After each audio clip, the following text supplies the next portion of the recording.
They left her to die. Not by accident, not in the chaos of a storm or the blind panic of an emergency. They made a choice, a cold, deliberate, calculated choice.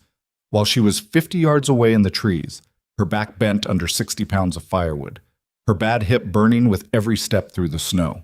They packed the wagon, they hitched the horses.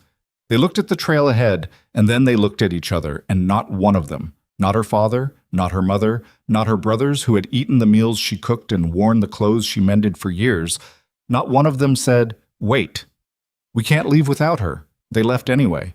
When Abigail Rowan walked back out of that forest and found nothing but empty ground and the tracks of a wagon moving north at speed, the blizzard was already closing in. She had a flint. She had a knife. She had the clothes on her back and the absolute bone-deep knowledge that the people who were supposed to love her had looked at her size, at her injured leg, at everything they had decided she cost them, and made their decision. She was 23 years old, alone on a mountain in a whiteout storm, and every rational calculation said she should not survive the night. She survived the night. She survived every night after that, and what she built from the wreckage of what her family threw away. The life, the strength, the love she found on the other side of the worst thing that ever happened to her, is the story I'm about to tell you. Don't go anywhere. And if this story moves you, hit that like button and drop your city in the comments below. I want to see exactly how far this has traveled. The last thing Abigail Rowan heard before the forest swallowed her whole was the sound of her mother's voice. Not calling after her, not wishing her well, but murmuring something low and tight to her father, the kind of voice people use when they've already made a decision and don't want to be talked out of it. She hadn't thought much of it at the time. She never did. That was perhaps her greatest flaw and her greatest grace all at once. She believed, against every piece of evidence the world had ever offered her, that people were better than they showed. The morning had begun the way most mornings did on the frontier trail, gray, cold, and swollen with the smell of wet pine and wood smoke. The Rowan family, Father Gerald, Mother Constance, older brothers Dale and Finn, and their cousin Hester, had made camp the previous night in a shallow clearing just below the Harrow Pass, a cruel scar of rock and ice that cut through the Black Ridge Mountains like an old wound that never fully healed. Everyone knew the pass was dangerous in late autumn. Everyone knew the window was closing. 3 days of clear skies, the scout said. Maybe 4. After that, the first true blizzard of the season would seal the pass shut until spring, and anything left on the wrong side of those mountains, man or beast, would simply cease to exist. The wagon was already loaded. Supplies were strapped down. The 2 horses, Knox and Mercy, stood stamping in the cold, breath rising from their nostrils in pale clouds. Abigail had risen before dawn, as she always did, to start the fire and prepare the morning meal. Her hip ached the way it always did in cold weather, a deep, grinding ache that radiated down her left leg like a coal pressed against bone. She'd had the injury for 3 years, the result of a fall from a collapsed barn roof when she was 20. The bone had healed crooked. The pain had never fully left. She didn't complain. She never had. Complaining, in the Rowan household, was considered a personal failing, the kind of thing weak people did. So Abigail moved through the cold morning in her quiet way, stirring the porridge, passing bowls, checking the load on the wagon without being asked. Her brother Dale barely glanced at her. Finn was occupied tightening a wheel bolt. Her father stood apart from the group, studying a hand-drawn map with the focused intensity of a man who was counting something and hoping the numbers came out right. It was her mother who finally spoke to her directly. Abigail. Constance's voice was flat. She was a small, angular woman who had grown smaller and more angular with every mile of the journey, as though the frontier was slowly compressing her into something harder and sharper. "We need more wood before we break camp. Go into the tree line and gather what you can." Abigail looked up from the fire. "How much?" "Enough to last through the crossing. The pass will be cold." She nodded, set down her bowl. She hadn't yet eaten, and picked up the rope they used for bundling wood. Her hip protested immediately as she stepped off the flat ground of the campsite and onto the uneven forest floor. But she adjusted her gait the way she'd learned to do, shifting her weight, favoring her right side. The forest received her in silence. Pine and spruce pressed in thick on both sides of a narrow game trail, the ground beneath a half-foot of snow that had fallen in the night. The light was weak, filtered through heavy clouds that sat low on the mountain peaks, like a lid being placed on something. Abigail worked steadily, snapping dead branches from the lower limbs of fallen trees, gathering them into a bundle that grew heavier with every passing minute. She was not a fast worker by the standards her family had always held her to. Her hip wouldn't allow speed, not on terrain like this. But she was thorough, and she was efficient. She didn't waste motion, didn't stop to rest more than she had to, kept her mind on the task and off the cold that was seeping through her coat in steady increments. By the time she turned back toward camp, the bundle across her shoulders must have weighed close to 60 pounds. Her left leg was burning. The sky had shifted, darker now, the light turned the color of pewter, and a wind had come up from the north that smelled different than it had an hour ago. She recognized that smell. She'd grown up near the mountains. That was the smell of a storm deciding to arrive early. She moved faster. The clearing was empty. Abigail stopped at the tree line and stared. Not just empty of people, so empty of everything. The fire pit was scattered, its coals spread and kicked cold, snow already beginning to reclaim the dark circle of ash. The wagon ruts in the snow led north, toward the pass, and they were not fresh. The horses had broken into a trot at some point. She could see it in the spacing of the hoof prints. They had not waited.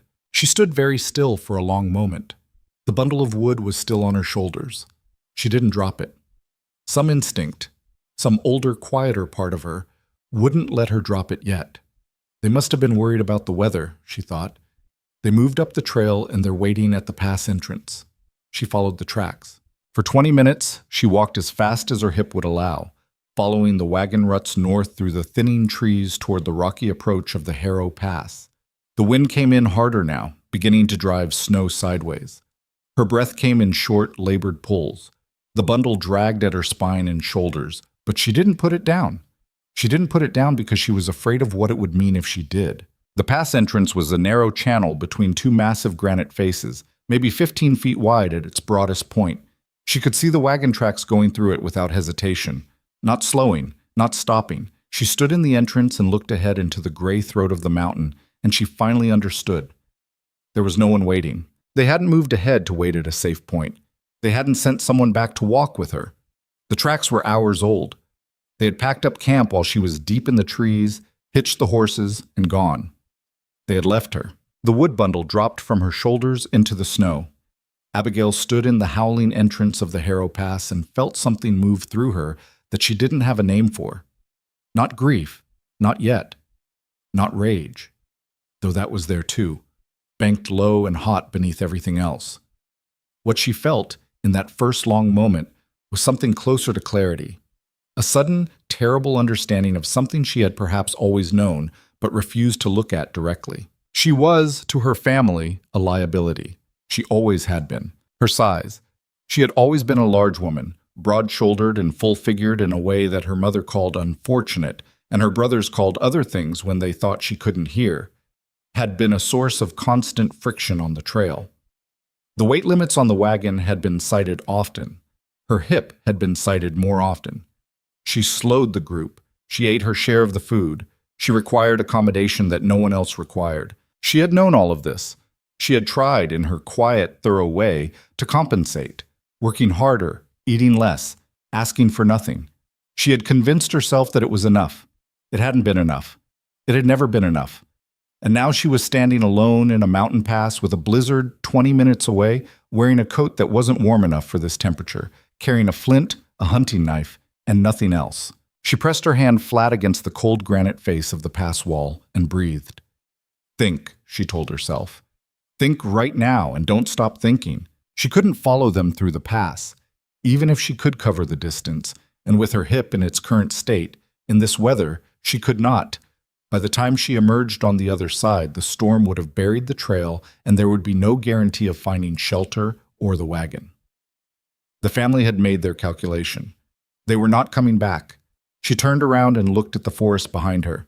The forest was the only option, which meant survival, which meant shelter, fire, water, food, in roughly that order of urgency. She picked up 3 of the largest pieces of wood from the bundle she'd dropped, tucked them under her arm, and started walking back into the trees. The first hour was the hardest she had ever lived through. The storm came in fully within 30 minutes of her turning back, dropping visibility to near zero and driving the temperature down so fast she could feel it happening. A sudden, predatory cold that moved through fabric like it wasn't there. She needed to find shelter before her hands stopped working. Frostbitten fingers couldn't strike a flint. She moved through the trees by feel as much as sight, pressing deeper into the forest where the canopy was thicker and the wind couldn't reach the ground as effectively. She was looking for something specific: a deadfall, an overhang, a dense stand of spruce trees with their boughs hanging low, anything that could interrupt the wind and give her enough of a microclimate to get a fire going. She found it almost by accident, a massive spruce that had fallen against the slope of a ridge, its root ball pulled free of the earth and leaving a low, sheltered hollow beneath the upturned roots. The space was small, barely large enough to sit upright in, but the roots above her blocked the wind almost completely, and the dense mat of old needles on the ground was dry enough to use. She arranged the 3 pieces of wood she'd carried from the bundle, pulled dead needles and bark fiber from the walls of the hollow for tinder, and positioned the flint and her knife. Her hands were shaking, not from cold alone, from adrenaline, from hunger, from the grinding effort of the past 2 hours. She made herself slow down, struck the flint once, twice, 3 times. The sparks jumped but didn't catch. She adjusted the tinder pile, curled her body more completely around the space to block even the marginal wind that still reached her. On the 6th strike, a spark caught. She bent over it like it was the most precious thing in the world, because in that moment it was, and breathed into it with the slow, controlled exhale she'd been taught by her grandfather when she was a girl. The ember spread. A thread of smoke rose. And then, with a small and absolutely beautiful sound, the tinder caught flame. Abigail pressed her forehead against her knees and allowed herself 10 seconds. Just 10. To feel the fear moving through her, to acknowledge it, and then to set it aside. 10 seconds, her grandfather had told her once, is all you get for despair. After that, you owe it to yourself to try. She counted to 10. Then she lifted her head and got to work. Survival, she quickly learned, was less about any single dramatic moment and more about an endless series of small, deliberate decisions made under conditions that punished hesitation and rewarded efficiency. She spent the first day building up her shelter properly, dragging additional branches to reinforce the windbreak, packing snow against the outer sides to insulate it, gathering a fuel supply large enough to last through the night. Her hip made every trip for wood an exercise in managed pain, but she developed a rhythm. Gather from the nearest sources first, then expand the radius. Don't carry more than you can handle quickly. Prioritize dead, dry wood over green. She kept the fire burning small and clean, feeding it with careful precision, because a fire too large would burn through her supply before morning. She melted snow in her cupped hands for water, drinking as much as she could manage, knowing that dehydration in cold weather was sneaky and deadly. Food was the problem she couldn't solve that first day. She had nothing, not a scrap. She'd left her bowl of untouched porridge sitting beside the fire pit when she'd gone to gather wood. The irony of that was not lost on her, that her family had let her leave without even pressing her to eat first. Had they known, even then, what they were planning? Had her mother watched her walk into the trees and thought, she won't need the food? She pushed that thought away. Anger was a fuel, but an inefficient one. She needed clear thinking more than she needed righteous fury. She found wild rose hips on a frozen shrub near the edge of a small stream, shriveled and hard, but still carrying nutrition. She ate them carefully, counting them out, saving half for morning. The stream itself was mostly frozen, but she found open water at a bend where the current ran faster, and she drank until the hollow feeling in her stomach was at least partially replaced by something else. That night she huddled in her shelter with the fire at her feet and listened to the blizzard rage through the forest above her, and she thought about what came next. She could not survive indefinitely on rose hips and meltwater. She needed protein. She needed to set snares. She didn't have wire or cordage. Her knife could cut strips from the hem of her extra underskirt, which she could twist into a basic cordage, but she'd need to find game trails first, and she'd need to move carefully enough not to scare off whatever animals were using them. She also needed to consider the larger question, where was she going? The pass was closed, or would be, once the storm finished. She couldn't go forward. Going back the way the wagon had come meant days of travel through deteriorating weather with no destination she could reach in her current condition. The forest she was in pressed up against the mountain's eastern face, and she had no map. What she did have was a mountain, and mountains, her grandfather had once told her, always gave you one thing even when they gave you nothing else. High ground lets you see. Tomorrow, if the storm broke, she would climb. The storm broke on the second morning. She knew it before she opened her eyes. The quality of the silence changed, went from the muffled, pressurized quiet of a blizzard to something cleaner and colder. She uncurled herself from the position she'd slept in, knees pulled up, coat wrapped tight, fire burned to coals that she'd nursed back with her first conscious breaths, and crawled out of the shelter into a world that had been repainted overnight. The snow was deep, knee-deep in the open areas, thigh-deep in the drifts. The sky above the tree line was a blue so clear and hard it looked like something you could break a stone against.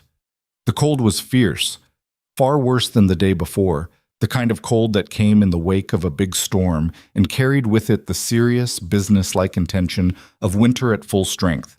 She ate the remaining rose hips, drank from the stream, and assessed her hip. Bad. Not catastrophically bad. She'd felt it worse, but the night on the cold ground had stiffened the joint past the usual morning threshold, and it took her nearly 20 minutes of careful movement before the grinding settled into a manageable ache rather than an acute one. She used a long branch as a staff, which helped. Then she climbed. She moved parallel to the pass, not toward it. The pass was closed. There was no point in going near it. But east and upward, toward a rocky prominence she'd spotted through the trees the previous afternoon. It took her the better part of 2 hours to reach it, post-holing through the deep snow with her staff, stopping when the hip demanded it, moving on when she could. The view from the top made the climb worth every step. Below her and to the west, the mountain forest spread out in a white and dark green sweep that was genuinely beautiful, the kind of beautiful that doesn't care at all whether you're alive to appreciate it. To the north, the teeth of the Harrow Pass jutted against the sky. To the south, the trail they'd come up wound away through the valley, invisible under snow.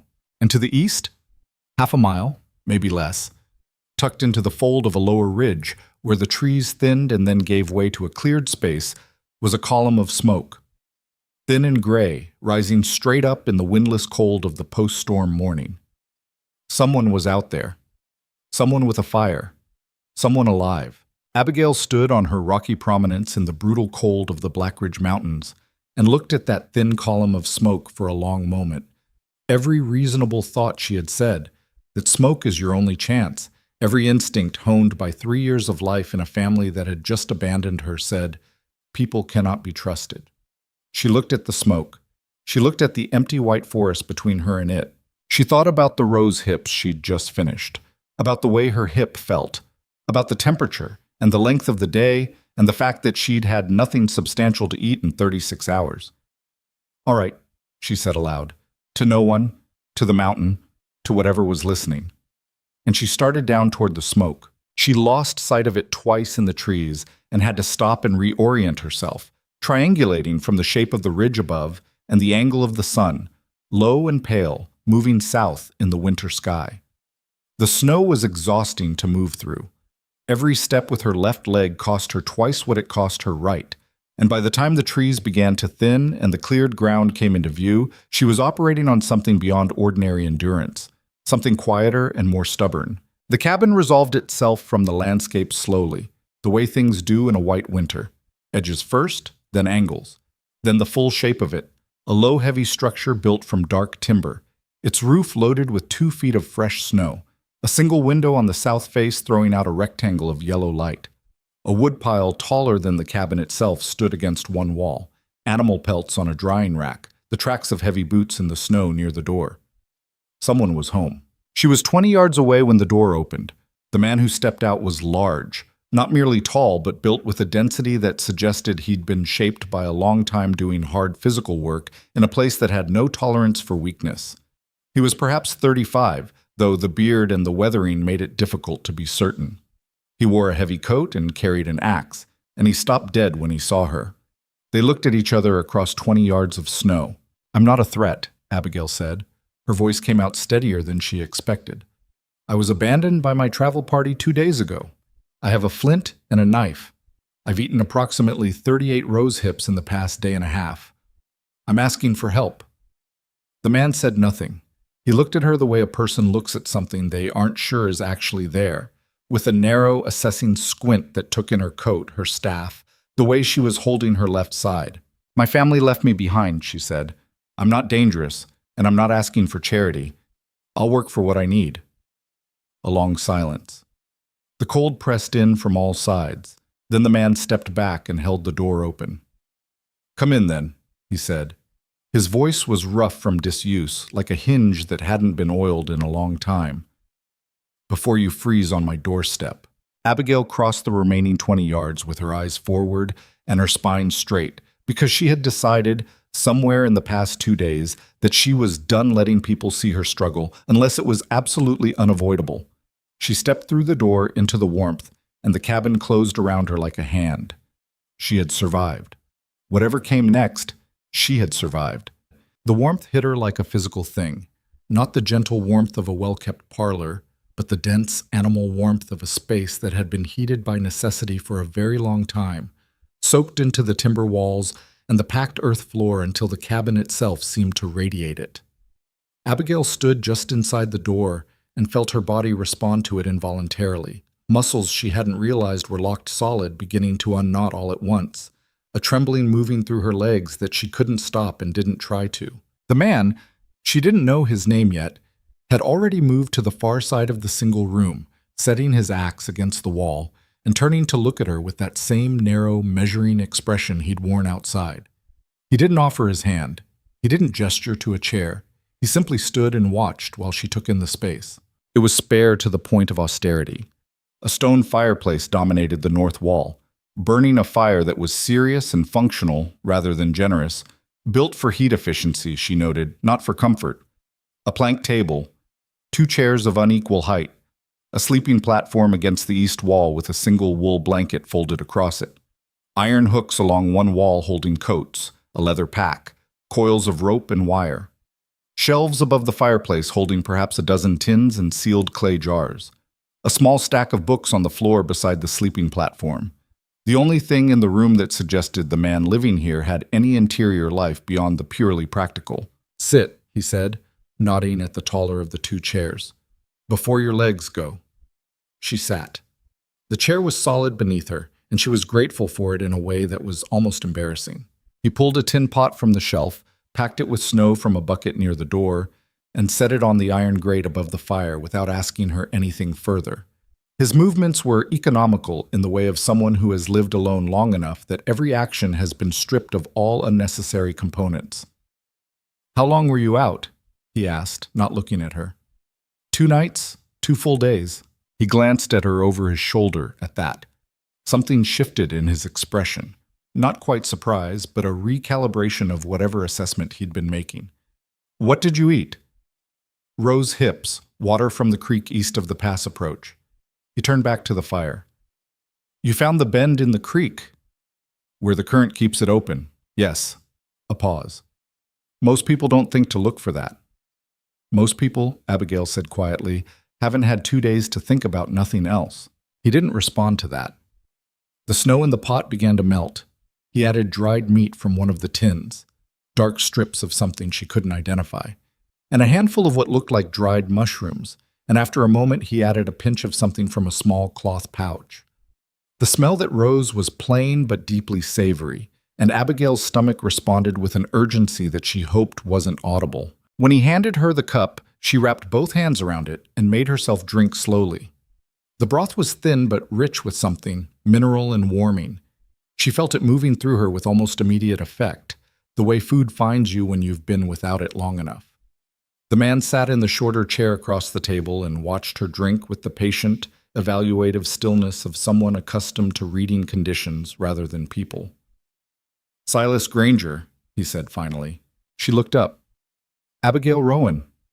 Another silence. She was beginning to understand his natural medium. "Your family," he said. "They went through the pass." "Yes?" Deliberately. It wasn't a question. She answered it anyway. "Yes." He looked at her for a moment longer, then looked at the fire. "Storm's going to hold the pass closed for 3, maybe 4 weeks. The next clearing won't come until mid-December at the earliest." She understood what he was telling her. She was here for the duration. There was nowhere else to go. I meant what I said outside, she told him. I'll work. I'm not asking for anything I won't earn. Silas Granger looked at her with an expression that was difficult to read.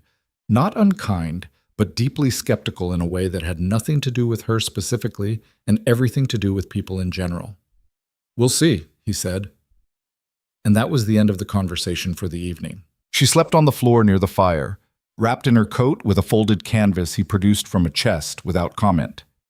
She slept away the profoundly exhausted sleep, without dreaming, without moving, dropping into unconsciousness as cleanly as a stone into water, and surfacing only when the cold of early morning began to creep in from the door. Silas was already gone. The fire had been banked but not extinguished. On the table were 2 strips of the dried meat and a cup of water. She sat up slowly, assessed her hip, sore, stiff, but functional, ate the meat with methodical care, and looked around the cabin in the gray morning light with new eyes. What she saw was a place that was surviving but not thriving. Functional, yes. Silas clearly knew what he was doing in the wilderness, and the evidence of his competence was everywhere, from the quality of the woodpile to the arrangement of his trapping supplies. But surviving and thriving were different things, and the difference, she'd always believed, was mostly a matter of attention to detail. The single wool blanket on his sleeping platform was frayed to the point of near uselessness along one edge where the stitching had given way. The tins on the shelf were arranged without system. She'd have to take them down one by one to know what was in each. The fireplace had a draft problem she'd noticed the night before, a faint backdraft when the wind came from the north that stole heat and pushed smoke into the room. The floor near the door was permanently damp from snow being tracked in, which meant the cold came in from below as well as through the walls. None of these things were emergencies. All of them were inefficiencies. An inefficiency in winter, she knew, was how people ran out of things, food, warmth, energy, before they expected to. She found the mending kit, a small tin with needles and thread, on the 3rd shelf she checked. She took down his blanket and began repairing the fraying edge with the tight, even stitches her grandmother had taught her. It was something to do while she thought. It was also, she understood, a small way of establishing what she'd promised him, that she would not be a passenger in this place. Silas came back at midday carrying 2 rabbits and a look of mild surprise when he saw the blanket stretched across his table with half the fraying edge already mended. He said nothing about it. He hung the rabbits on the exterior hook, came inside, poured himself water, and sat at the table watching her work for a moment. Draft from the north, she said without looking up. Your firebox needs the baffle adjusted.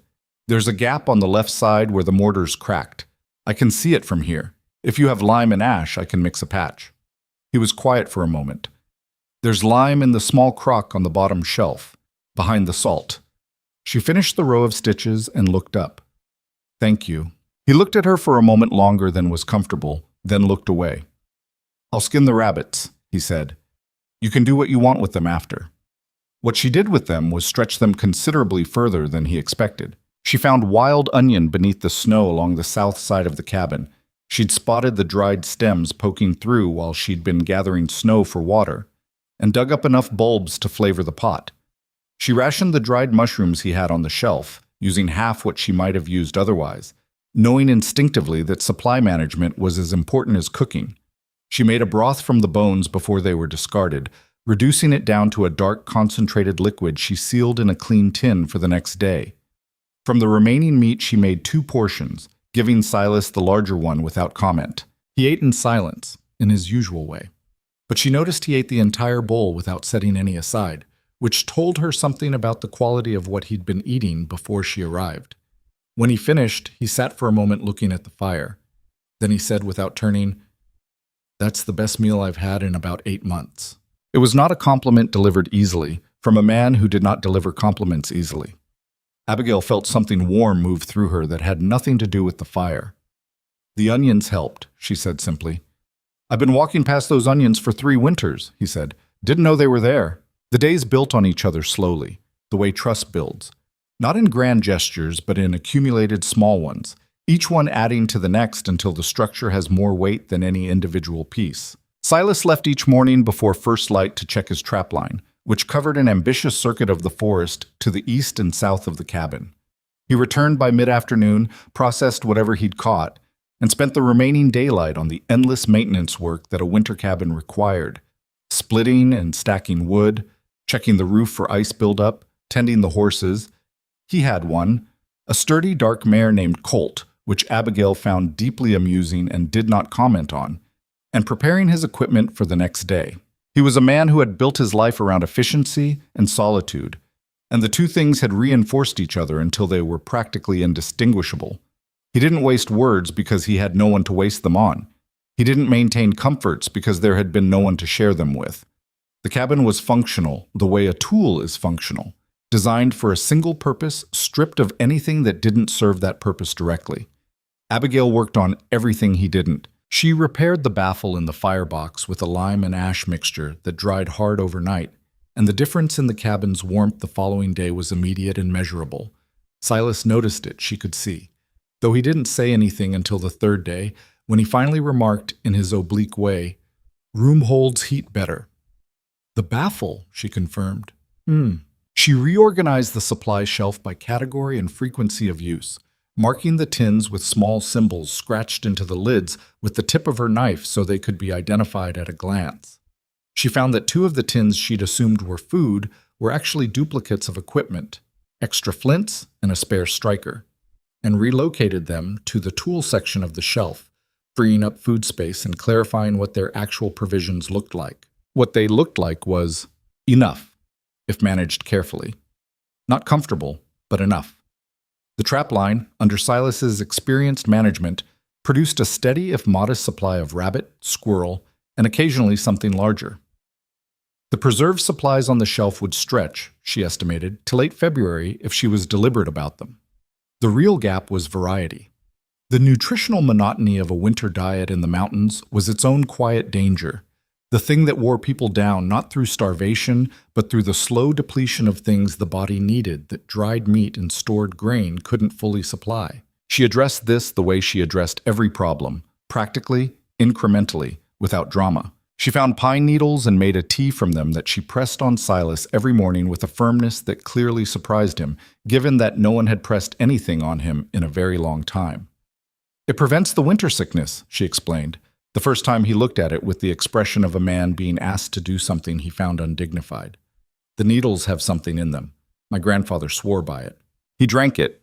He didn't complain, which she was learning was as close to agreement as Silas Granger typically got. She found dried yarrow in one of the unmarked tins, apparently gathered and then forgotten, and added it to the medical store she was quietly assembling from what the cabin already contained. She noted the honey tin, the sulfur, the clean linen strips she found in the bottom of the equipment chest. She didn't say anything about her medical organization to Silas. She simply did it, the way she did most things, quietly, thoroughly, without asking for acknowledgement. But she cataloged it all in her mind, because this was a dangerous place, and dangerous places had a way of making use of everything you'd prepared for, eventually. The first real conversation happened on the 11th day. It came without warning, the way real conversations often do. Not in the moments designated for them, but sideways, out of a silence that had been building long enough to need releasing. Silas had come in earlier than usual, empty-handed. The northern section of the trap line had yielded nothing, which was unusual and meant the animal patterns were shifting, possibly driven by a new predator in that area. He sat at the table with the weight of a man doing arithmetic in his head that he didn't like the answers to. And Abigail, who was mending one of his coats where the left sleeve had separated at the shoulder seam, watched him without appearing to. "How long have you been out here?" she asked, finally. He looked up, seemed to consider whether to answer. 11 years. She'd estimated 10, and felt a small private satisfaction at being close. "Alone the whole time?" "Mostly." A pause. "Had a partner the first 2 years. He went back to Missouri when his mother took sick. Never came back." "Did you want to go back with him?" Silas looked at her with an expression that was the closest thing to surprise she'd seen on him. "No," he said. "I didn't." She returned to the coat. "What made you stay?" The silence stretched long enough that she thought he'd decided not to answer. Then, "Out here, things are what they are.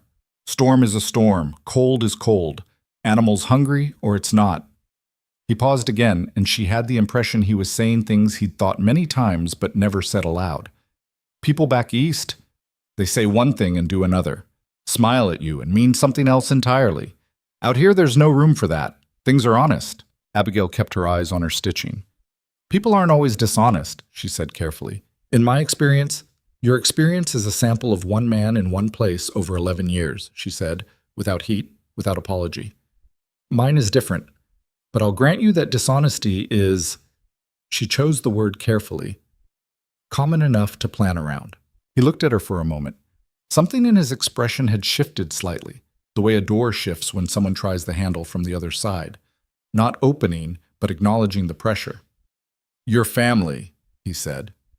It wasn't a question, but it was an invitation. She set the coat down.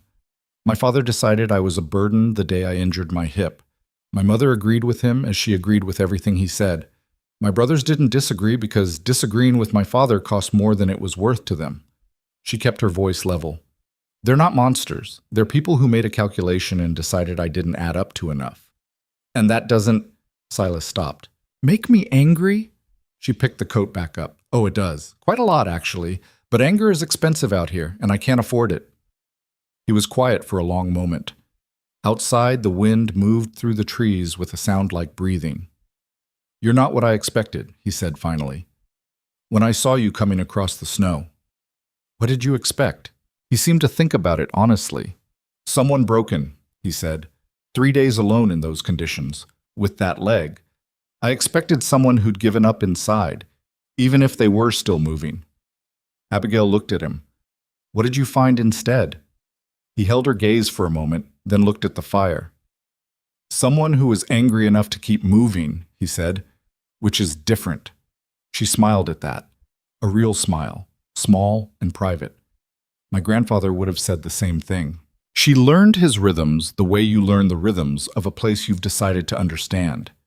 Not by asking, but by paying attention. Silas was a fundamentally private man, not in the way of someone hiding something specific, but in the way of someone who had become accustomed to having no audience and therefore no performance. He thought out loud occasionally, in brief fragments, observations about animal sign, about the weather, about the structural integrity of the woodpile, and she learned to receive these fragments without expanding them into conversations he hadn't invited. In return, he learned something about her, that she could be quiet, that she didn't need the room filled, that her silences were comfortable rather than pointed, the silences of someone who was content in their own company even while sharing space with someone else. It was, she suspected, the thing that made cohabitation bearable for a man who hadn't cohabitated in 11 years. What she didn't show him, not yet, not consciously, was how much she was watching, how much she was learning about this mountain, about its rhythms and dangers and resources, from everything he did and said and didn't say. She mapped the trap line in her memory from the details he let fall. She noted which wind direction preceded snowfall and which preceded clear weather. She learned the sounds the cabin made when temperature dropped sharply in the night versus when it merely stayed cold. She memorized the location of every supply in the cabin, every tool, every piece of medical material she'd quietly organized. Not because she was planning anything, not yet, but because Abigail Rowan had spent 3 days alone in a blizzard on a mountain that had tried to kill her, and she had learned something about preparation that she suspected she would carry for the rest of her life. You stored knowledge the same way you stored firewood, not because you needed it right this moment, but because winter was long and the moment you needed it, you would need it completely. The fire burned, the snow fell outside and kept falling. The days shortened toward the deep of winter. And in the spare, austere cabin on the eastern face of the Black Ridge Mountains, two people who had both been abandoned in their own ways, one by family, one by faith in his fellow man, learned, slowly and with great caution, the difficult and necessary art of trusting someone who was still, in so many ways, a stranger. The storm that changed everything came in the 3rd week of December, without the usual warning signs Silas had taught her to read. There had been no shift in the wind direction the evening before. No particular heaviness in the air, no behavioral change in the animals near the cabin, none of the signals that had preceded every previous storm since Abigail had arrived. It came from the northwest instead of the north, which Silas said later was the only kind of storm in the Black Ridge Range that moved faster than a man could predict, a particular collision of cold air masses that the mountain funneled and amplified into something that bore no resemblance to ordinary winter weather. It came in the early afternoon while Silas was on the far end of the eastern trap line, the section that curved around the base of a granite shoulder a mile and a half from the cabin. Abigail was inside when she heard the sound. Not wind, not yet, but the pressure change that preceded it. A brief and total silence that fell over the forest like a hand pressed over a mouth. She'd learned to trust that silence. She stood from the table where she'd been working on an inventory of their food stores, went to the window and looked out at a sky that had turned the color of a bruise in the space of minutes. She put on her coat, gathered an armful of wood from the interior stack, and stoked the fire to its maximum capacity. She pulled water from the snow bucket and set the full pot to heat. She checked the medical tin. Her organized medical tin, needles and thread and honey and clean linen, and the small bottle of spirits Silas kept on the bottom shelf, which he had never once touched in the 3 weeks she'd been here. She did all of this quickly and methodically, and then she went to the door and opened it and looked out at the northwestern tree line where the storm was coming from, and felt the first true fear of the evening move through her. Because Silas was not back yet, and the storm was going to arrive in less than 30 minutes. She waited as long as she dared, but 10 minutes, watching the sky collapse toward the tree line, feeling the temperature drop in increments that were almost visible. Then she pulled her coat tight, picked up the long staff she used for her hip, and walked to the edge of the cleared ground around the cabin, where the tree line began. She did not go further. She knew she couldn't. The eastern trap line was a mile and a half away, and in the time it would take her to reach even the halfway point, the storm would have her in its teeth in open forest with no shelter. Going after him would mean 2 people lost instead of 1. So she stood at the tree line in the last minutes before the storm arrived and she called his name. 3 times, as loud as she could manage, the sound swallowed almost immediately by the rushing air that preceded the wind. Then she went back inside because there was nothing else to do, and she waited. He came through the door 40 minutes into the storm. She heard him before she saw him, a heavy, irregular impact against the door, not a knock, but a body weight pressed against it, and she was across the room before the thought had fully formed. She pulled the door open against the wind, and Silas Granger half fell through it, and she caught as much of his weight as she could with both arms, and her staff braced against the floor. He was conscious. That was the first thing she registered. He was conscious, and he was moving, and he was trying to say something, which meant his brain was functioning. The second thing she registered was the blood. It had soaked through his right trouser leg from mid-thigh downward, dark and heavy in the way that meant it had been bleeding for some time rather than recently. His face was gray under the weathering and the cold, not the gray of frostbite, but the gray of blood loss combined with prolonged exposure. A particular exhausted pallor she recognized from the one time she'd seen a man bleed badly 3 years ago, back before the trail. She got him to the sleeping platform. It took most of what she had. He was a large man, and he was barely helping, his right leg not bearing weight at all. And she was breathing hard by the time she got him seated on the edge of it, with his back against the wall. "What happened?" she said. Not a question. She was already reaching for his trouser leg, already pulling her knife to cut the fabric away from the wound because there was no way to roll it up over whatever was below. "Deadfall," he said.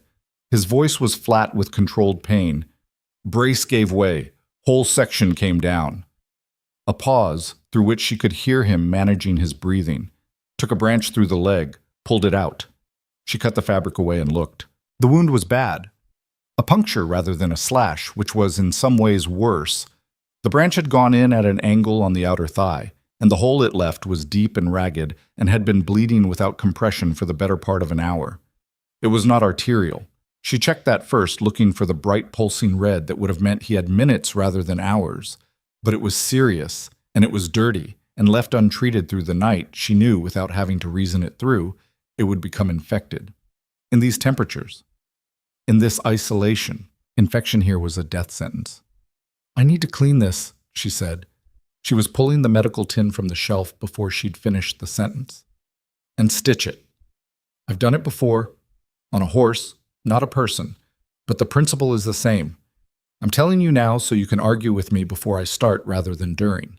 Silas looked at her from the sleeping platform. His jaw was tight, and his eyes were very focused in the way of someone directing all available resources toward a single task, which in his case was not bleeding to death. "How many times?" he said. "On the horse?" "Once. Successfully." She found the needle and thread. She found the spirits. You have a better option. I'm listening. He was quiet for a moment. No, he said. Go ahead. This is going to hurt a great deal, she said. I won't pretend otherwise. I know. Can you stay still? He looked at her steadily. Yes. She believed him. She put the spirits on the wound first, which produced a sound from Silas that was not quite a word and not quite a groan, but something between the two that she filed away and did not comment on. She cleaned it as thoroughly as she could with the clean linen, removing debris she didn't want to look at too carefully. Then she threaded the needle with hands that she made stop shaking through an act of will she didn't know she had, and she began. He kept his word. He stayed still through the entire thing. 7 stitches, each one extracted from her with the concentration of a woman performing surgery in a mountain cabin in a blizzard by firelight, which was exactly what she was doing. She could feel the tremble in her hands trying to assert itself, and she refused it. She counted the stitches as she set them. She talked while she worked, not about the wound, not about the pain, but about small things. The inventory she'd been doing before the storm, the adjustment she'd been planning for the eastern section of the supply shelf, the question of whether the yarrow tea worked better with or without the pine needle addition. It was not conversation. It was rhythm. It was something to fill the space between the stitches. When she tied off the last one and pressed clean linen over the wound and bound it tight, she sat back on her heels and allowed herself one long exhale. Silas was pale. Paler than she'd seen him and very still, but his eyes were open and tracking. You did 7, he said. 7. She confirmed. Your hands didn't shake. She looked at her hands. They were shaking now, quite badly. She folded them in her lap. They waited, she said. Something moved across his face, past the pain and the exhaustion, something she didn't have a name for yet. He looked at the ceiling for a moment, then he said quietly, Thank you, Abigail. It was the first time he'd used her name. She stood up, because if she stayed on her heels any longer, she was going to feel something she didn't have the capacity to feel right now. She had work to do. Sleep if you can, she said. I'll wake you every 2 hours through the night. Fever comes fast with a wound like that, and I need to know early if it starts. He didn't argue. He closed his eyes, and within 10 minutes his breathing had shifted into the heavy, effortful sleep of someone whose body was engaged in emergency repair. Abigail sat in the shorter chair by the fire and listened to the blizzard dismantle the world outside and thought about what tomorrow was going to require of her. The fever came at midnight, right on schedule, as though infection had a timetable it kept to regardless of inconvenience. She'd woken him twice already for the 2-hour checks. His temperature elevated, but manageable the first time, elevated further the second. By midnight it had crossed the line from concerning into dangerous. His skin throwing off heat she could feel before she'd fully crossed the room, his breathing fast and shallow in a way that made her jaw tighten. She got water into him by degrees, tipping small amounts between his lips every 20 minutes, because she knew dehydration would accelerate everything she was trying to prevent. She put the remaining yarrow into a tea and added willow bark from the small supply she'd found in an unmarked tin 2 weeks ago and quietly saved without being certain she'd ever need it. Willow bark for the fever. Yarrow to support the blood. Honey on the wound dressing, which she'd read about years ago in one of her grandfather's medical books, and had never forgotten because it had seemed improbable enough to stick in the mind. She did not sleep. She sat with him through the long machinery of that night, checking his wound for the red lines that would mean the infection was spreading into the blood, monitoring his temperature with the back of her hand against his forehead, keeping the fire steady at a temperature that would warm the room without overheating a man already burning from inside. Sometime in the dark hours before dawn, he surfaced briefly from the fever, not fully conscious, but aware enough to know where he was. Still here, he said. Unclear whether it was a question or a statement. Still here, she said. He didn't say anything else, but she saw his hand lying at his side on the sleeping platform, close briefly into a loose fist and then relax, like a man reassuring himself of solid ground. She tended the fire and waited for morning. The fever broke on the second day. She knew it by the change in his breathing first, slower, deeper, losing the feverish rapidity, and then by the sweat that soaked through the wool blanket she'd tucked around him. She changed the dressing on the wound, and what she found there was against every anxiety she'd carried through the past 36 hours. Clean. The stitches were holding. The edges of the wound were drawing together without the red-hot swelling of infection taking root. She let out a breath she felt like she'd been holding since the moment he'd fallen through the door. Silas opened his eyes in the early afternoon of the second day and looked at the ceiling with the focused, orienting expression of a man taking inventory of himself. "How bad?" he said. "You had a significant fever for about 30 hours, she told him. "It broke this morning. The wound is clean. You'll need to stay off that leg for at least a week. The stitches will hold if you're careful, but they won't hold if you're not." He absorbed this with the expression of a man to whom a week of inactivity was a form of punishment. "The trap line? I'll check it," she said. He looked at her. "Your hip? We'll manage." She didn't say it harshly. She said it the way she said most things. As a fact, established, not open for extended discussion. "Tell me the route. I've memorized most of it from what you've described, but I need the section near the granite shoulder specifically. That's where you said the deadfall was." He studied her face for a long moment. She could see him making a calculation that had nothing to do with mathematics. "You've never run a trap line," he said. "I've never stitched a human being before either," she said. "And yet?" Something shifted at the corner of his mouth. Not quite a smile. Silas Granger didn't deploy smiles casually, but the nearest thing to one she'd seen. "The northern section first," he said. "Follow the creek until you find the split pine. You'll recognize it. It's the only one in that stretch. Turn east from there. The first 3 sets are within 50 yards of each other." She sat down and listened with complete attention, committing every detail to memory, asking precise questions about landmarks and distances and the specific mechanism of the trap releases. He answered them with equal precision, the two of them working through the route with the focused efficiency of people who understood that competence in this situation was not optional. When they'd finished, he was quiet for a moment. "There's something else," he said. His voice was careful. "The reason the northern section came up empty before the storm." She waited. "I found sign," he said. "A lot of it, pack sign. Moving in a pattern I've seen before. They're circling, ranging out to find the boundaries of their territory and coming back." He paused. "Wolves." The word settled into the room with the weight of something that had been there already, unnamed. "How many?" "From the sign. 7. Maybe 8. He met her eyes. "They're hungry, Abigail. A pack that size, in this part of the winter, this far down from the high ground. They came down because there's nothing left up there. They're going to find this cabin." She thought about this. About Colt and the small stable attached to the cabin's north wall. About their food supply, which she'd calculated in her meticulous way to be adequate but not abundant. About the fact that Silas could not walk, would not be able to walk properly for a week at minimum, and that she was the only mobile person in a cabin that a hungry wolf pack was going to find eventually. She thought about all of this with the same methodical clarity she'd brought to every problem since the night her family's wagon tracks disappeared into the snow. "All right," she said. She stood up and began moving toward her coat. "I'll check the eastern line first. Shorter circuit, better return. And while I'm out there, I'll look at the ground around the northern section. If they're ranging in a pattern, the pattern will be readable." Silas watched her pull on her coat. "You're thinking about something," he said. "I'm thinking about several things," she said. She pulled the cord tight and picked up her staff and her knife. "The most interesting one is that a pack circling to find the boundaries of their territory will come from a predictable direction and stop at the boundaries they've already established." She looked at him. "Which means if you know where those boundaries are, you know where they're going to be." Silas was quiet for a moment.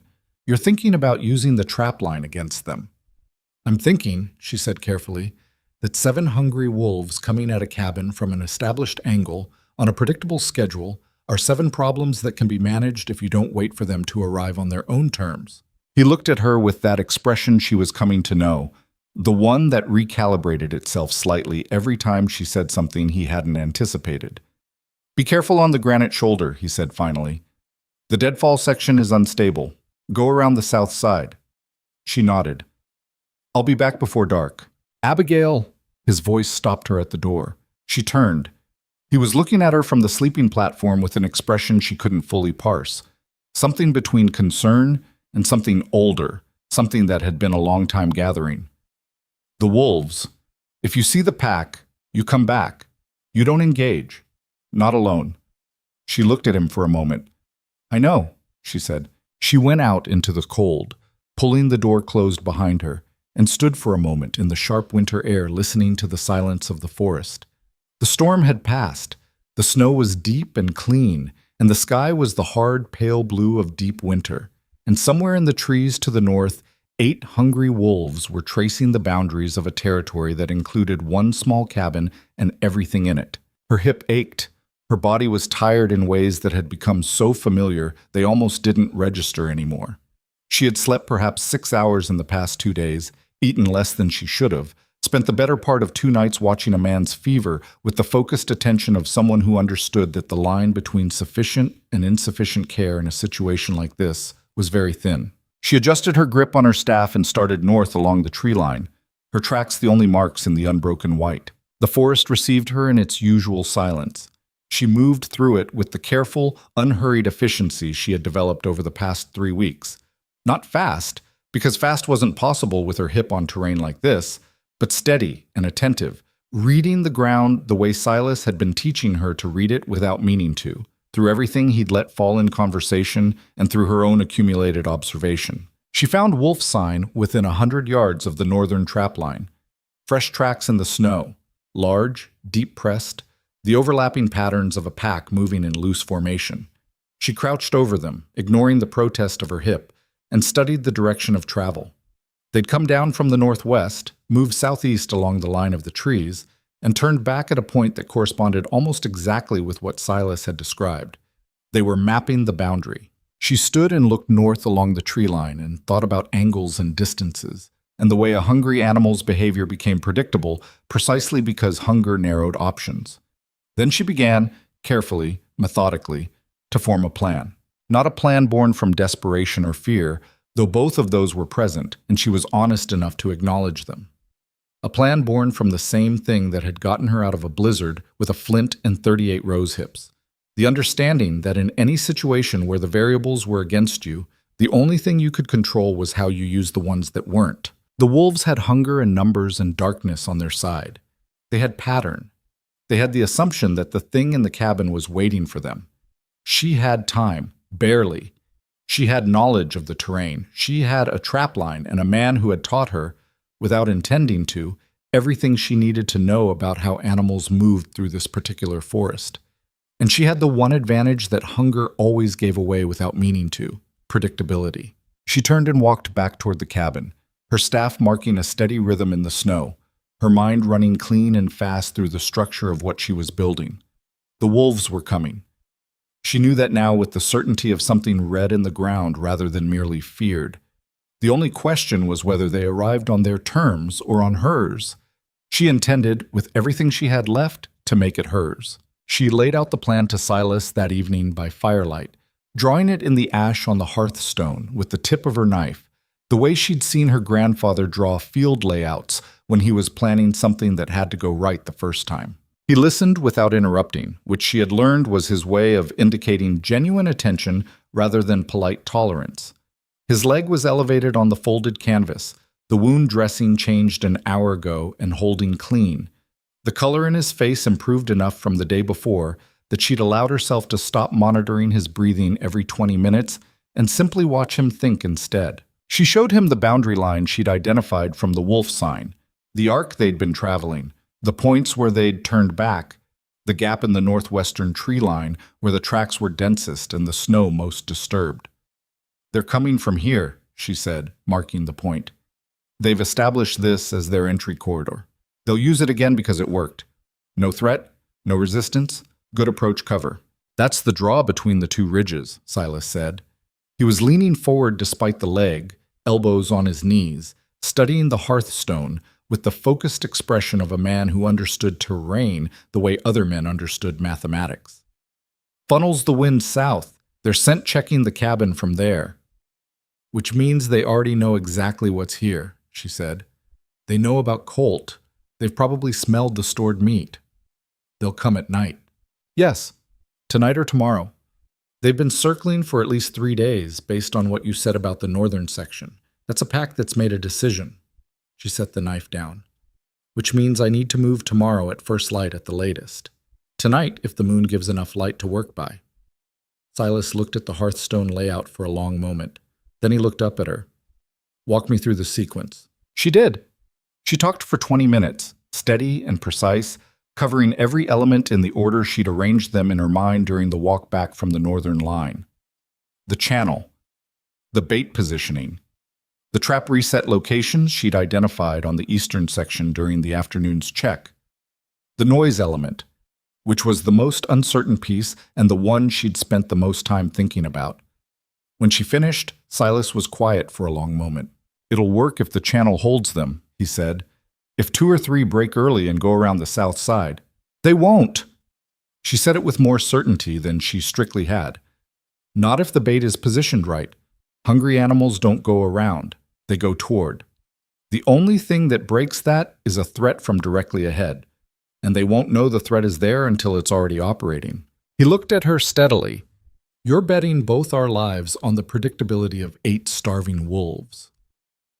I'm betting both our lives on the fact that predictability is what hunger produces, she said. And on the work you've already done, the trapline isn't mine. I'm just using it differently than it was intended. Another silence. Outside, the temperature was dropping in the way it dropped on clear nights in the Black Ridge Range, fast and serious, the cold arriving with the stars like something that had been waiting for dark to move. Somewhere in the distance, deep in the trees, something howled once and did not repeat. They both heard it.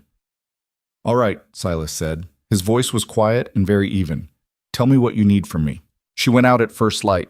The moon had been sufficient, barely, and she'd spent 2 hours of the previous night resetting 3 of the eastern traps at new locations along the boundary line she'd identified, repositioning them in the channel between the ridges where the wolf tracks were concentrated. It was the coldest work she'd ever done, kneeling in the snow in the dark with her hip screaming at the unnatural angles required to set the mechanisms correctly. But she'd done it by touch as much as sight, and she'd done it right. She'd checked each one twice. The bait she'd used was the hardest part. It came out of their food supply, and there was no way around that. 3 strips of the smoked meat from the tin she'd inventoried carefully enough to know they could absorb the loss. She'd positioned them at intervals along the channel, the final piece furthest in, drawing a line that a hungry pack following scent would naturally follow forward rather than around. In the gray pre-dawn light, she checked the resets, confirmed they were undisturbed, and then did the thing that was either the smartest or most dangerous component of the plan, and possibly both. She made noise, not panic noise, not random noise, deliberate directional noise designed to push the pack from where they were toward where she needed them to be. She'd explained this to Silas the night before using language he'd actually used himself in a different context. You don't chase an animal into a trap. You give it a reason to move in the direction the trap is already waiting. She worked her way south of the cabin in a wide arc, staying downwind, striking 2 pieces of wood together at intervals as she moved. Not constant, intermittent, the way a sound carries when something is moving through a forest. She was telling the pack, in the language of sound and scent and movement, that there was pressure from the south, that the corridor between the ridges was the cleaner option. She was funneling them. Her hip had been bad since she rose. The cold of the night's work and the unnatural positioning had inflamed the joint past its usual morning threshold, and she was using the staff heavily, relying on it in a way she generally tried to avoid because it slowed her, and she knew it. She moved anyway. She moved because the alternative was to let 8 wolves dictate the terms of what happened to the cabin and the man inside it who could not yet stand without his leg giving way, and that was not an alternative she was willing to accept. The forest was very still. The snow on the ground was untouched by wind, pristine in the early light, and she could read it like a page, every track, every disturbance, every place where something had moved through in the night. She followed the wolf sign with one eye as she worked, tracking the pack's overnight movements, adjusting her own path in response. They had been close, very close. The tracks on the western side of the cabin clearing came within 40 yards of the wall before turning back, and they were fresh enough that the edges were still sharp in the cold air. Hours old, maybe less. The pack had done its final reconnaissance in the hours before dawn and made its decision. They were coming tonight, which meant she had today to finish what she'd started. She was back inside by mid-morning, cold through to the center of herself in a way that the fire took nearly an hour to address properly. Silas had managed, using the wall and a length of rope she'd rigged as a support, to move from the sleeping platform to his chair, and he was sitting at the table with his legs stretched out and his expression arranged into something carefully neutral that she recognized as the face he made when he was in more pain than he intended to show. "The line of approach?" he said, when she'd gotten her coat off and her hands wrapped around a cup of the pine needle tea. "Same as I mapped," she said. "They were at the western wall before dawn. 40 yards. She paused. "They've made their choice." He absorbed this. "And the channel resets?" "Clean, undisturbed." She drank the tea. "If they follow the pattern, and they will, the sign is unambiguous. They'll hit the first position before they know what's happening. The sound and the disruption will push the back of the pack forward, not back. They'll compress into the channel." She set the cup down. "We need to talk about the rifle." Silas looked at her. "I can't move through the snow on this leg, not tonight."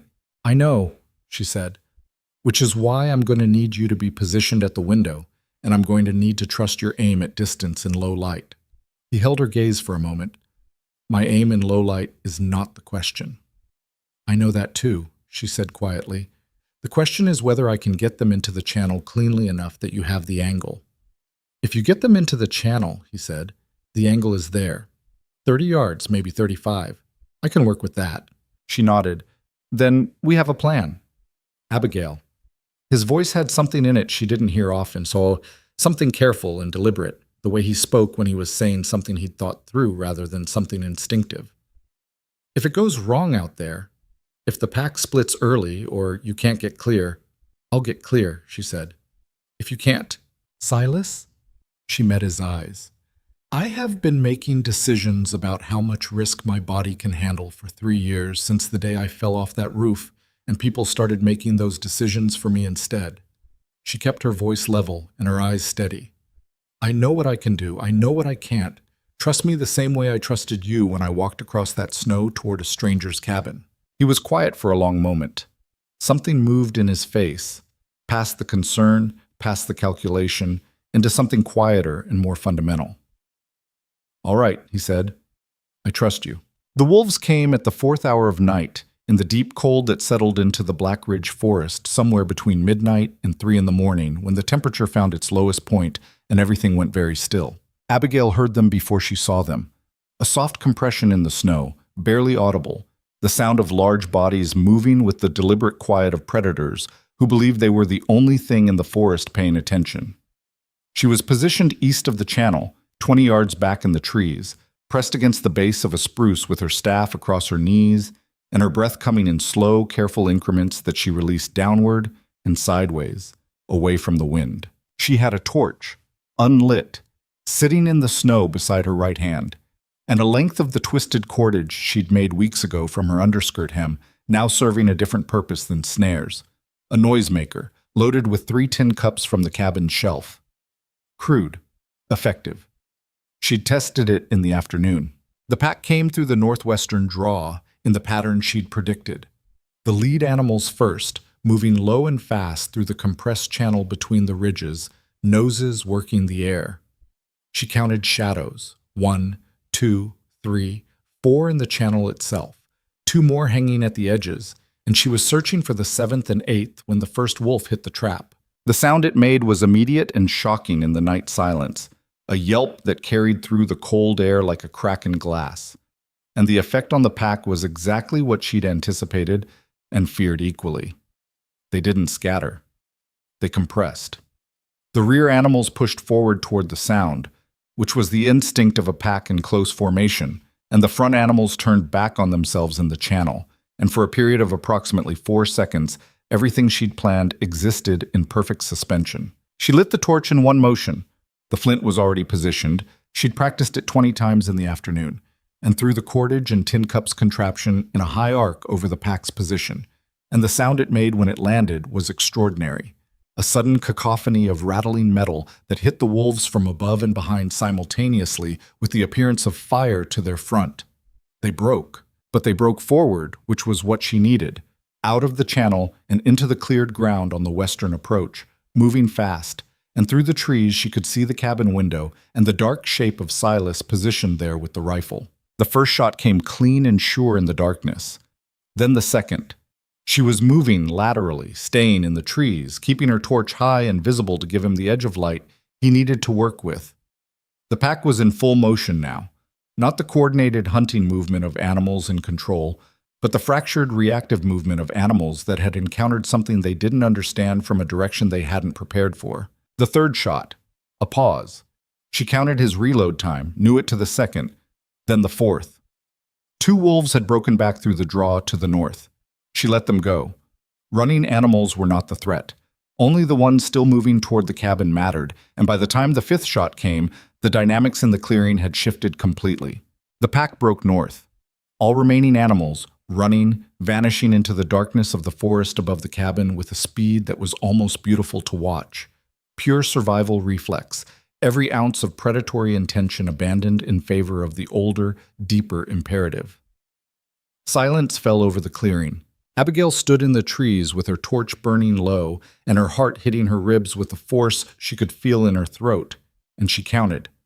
She counted the shapes on the ground in the clearing. She counted the tracks disappearing north. She counted her own breaths until they came down from their panicked pitch to something manageable. Then she walked out of the trees. Silas had the window open despite the cold and was leaning through it with the rifle still in his hands, scanning the clearing. He found her immediately. She was the one with the torch, and she watched the tension in his shoulders release in a single, visible movement. "Clear," she said. Her voice came out steady. She was surprised by that. "Clear," he confirmed. "All of them are accounted for." She stood in the middle of the clearing in the deep cold of the Blackridge night and looked at the evidence of what had just happened. The tracks, the disruption in the snow, the proof that a plan built in a single afternoon from desperation and careful thinking and a man's second-hand knowledge of this forest had worked. And she felt something move through her that was not triumph exactly, but was adjacent to it. Something more lasting than triumph. The specific satisfaction of a thing done correctly under conditions that did not allow for second attempts. She was still standing there when she heard the cabin door open, and she turned to find Silas in the doorway, his weight on his good leg, the doorframe taking the rest. "Get inside," he said. "You'll freeze." She looked at him for a moment. This man who had been alone for 11 years, who had opened a door for a stranger in a blizzard because, she suspected, something in him that solitude hadn't entirely extinguished had recognized something in her. She thought about how far she had come from the tree line where she'd stood with 60 pounds of wood on her back, watching wagon tracks disappear.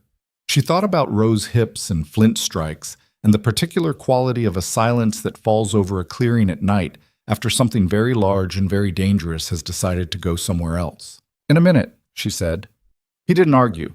He stood in the doorway and watched her stand in the clearing, and she stood there long enough to let the moment settle into her, the way warmth settles into cold timber. Slowly, completely, in a way that stays. The weeks that followed were the quietest and in some ways the most significant of Abigail Rowan's life. Silas healed with the methodical determination of a man who found convalescence personally offensive, pushing the boundary of what she would allow him to do each day with a persistence that would have been frustrating if she hadn't found it, privately and against her will, somewhat admirable. She held the line on the trap line for 12 days, running the full circuit herself, every morning, in the deepening cold of a January that settled over the Blackridge Range like a permanent condition, and released him back to half circuit on the 13th when she examined the wound and found the stitches had done their work cleanly and the tissue below was sound. "You do good work," he said, looking at it himself for the first time in the clear light of a windless morning. "I had good material," she said. "You didn't move the stitches even once." "I moved them twice," he said. "When you weren't watching." She looked at him. He was looking at the wound with the studied neutrality of a man making a confession he'd rather not have witnessed. "Silas, the second night, I needed water." He paused. "And the fourth night, there was something on the roof." "A branch," she said. "I heard it too. I checked in the morning." She pulled the clean linen from the medical tin and began wrapping the wound for what she'd already decided would be the last dressing. You could have woken me. You'd been awake for 30 hours. She stopped rapping for a moment, continued. You could have woken me anyway. He was quiet in the way that meant he was acknowledging something without saying it. She finished the rapping and tied it off and didn't push further because she had learned that Silas Granger processed things in his own time, and trying to accelerate that process was like trying to accelerate weather. Theoretically possible to want, entirely pointless to attempt. What she noticed in the days that followed were the small changes, the way he began to explain the trapline to her with more detail than was strictly necessary for someone just running it for him, as though he were teaching rather than informing. The way he started asking her opinion on supply management in a way that was less consultation and more genuine inquiry, actually adjusting his practices based on what she said.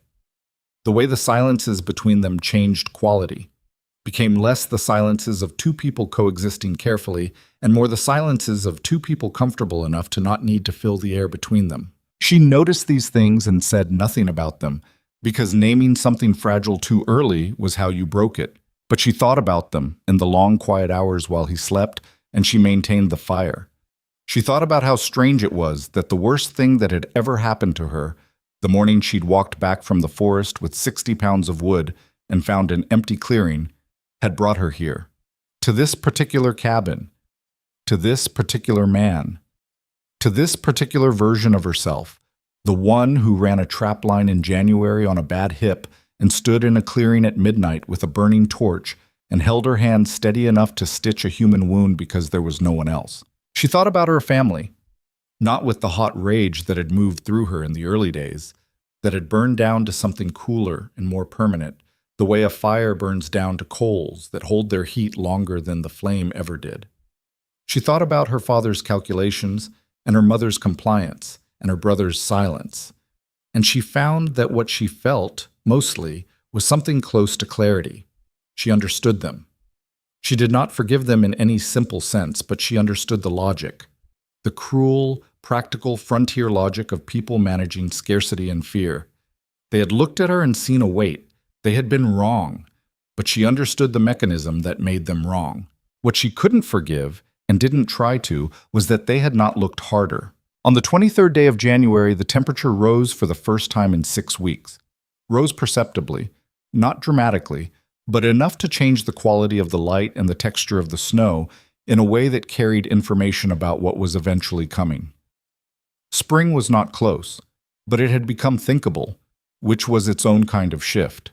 Silas came back from the full trap line, his first complete circuit since the injury, which she'd cleared him for 3 days prior and monitored with the careful, unobtrusive attention she'd developed for things she was anxious about, with 3 rabbits and an expression she didn't immediately recognize, which turned out to be something between satisfaction and something harder to name. He cleaned the rabbits at the exterior hook in his efficient way, and she prepared them in hers, the broth reserved, the meat portioned, the small remaining stores of dried herbs used with the deliberation of someone who knows exactly what she has and has already decided what it's worth. They ate in the firelight, which they always did. The meals had become, without either of them explicitly making it so, the organizing moment of the day, the point around which everything else arranged itself. She had not noticed exactly when that happened, the way you don't notice a path forming until it's already clear enough to follow. There's something I want to ask you, Silas said. She looked up from her bowl. When the pass opens, he said. He stopped, looked at the fire, started again with the particular deliberateness of a man choosing words the way he chose footholds on uncertain terrain. You'll be able to go to the valley towns. There's enough in the supply cache, gold, pelts, to set you up somewhere decent. He paused again. Somewhere you could build something, without... He gestured briefly, an unfinished motion that encompassed the cabin, the mountain, himself. All of this. Abigail set her bowl down. She looked at him for a moment, at this man who had spent 11 years making himself sufficient and had been, she knew, genuinely surprised to discover that sufficiency was not the same thing as enough. Is that what you want? She said. For me to go? He looked at the fire for a long moment. It's not about what I want. It's directly about what you want, she said, with the quiet directness that had become her default with him. That's what you're asking. So answer honestly. The fire moved. Outside, the temperature that had briefly, hopefully risen was falling again with nightfall, the mountain reasserting itself in the way it always did. "No," he said. "It's not what I want." The words settled into the room. She picked up her bowl again. "Then we'll discuss what comes next when the pass opens," she said, "and not before." He looked at her then, fully, in the direct way he'd been avoiding more than usual over the past week, with the expression of a man who has been alone long enough to have forgotten how to want something and is now experiencing the complicated business of remembering. "You're the most stubborn person I've ever met," he said. "You've met 12 people in 11 years, she said. "That's not a large sample." Something happened at the corner of his mouth, then his shoulder, then the whole careful architecture of his face, and Silas Granger laughed, really laughed, for what she suspected was the first time in a very long time, and the sound of it filled the cabin the way warmth fills a room, completely, in every corner, all the way to the ceiling. Abigail Rowan sat across the table from him and felt the sound of it settle into her chest, like something she hadn't known she was missing until it arrived. Outside, the Blackridge winter held the mountain in its long, indifferent grip. The cold pressed against the cabin walls the same way it had pressed against them every night for months. The wolves were gone. The food stores were adequate. The fire burned clean through the repaired baffle, throwing steady heat into every corner of the room. The woman who had been abandoned in a frozen pass with a flint and a knife and 38 rose hips looked at the man across the fire and understood, with the same clarity she'd brought to every calculation that had kept her alive this winter, that strength was not a fixed thing. It was not measured once and recorded.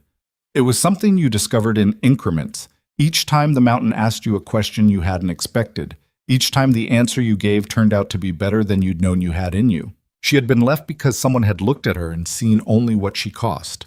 She had survived because she knew, even when no one else did, what she was worth. The fire burned on.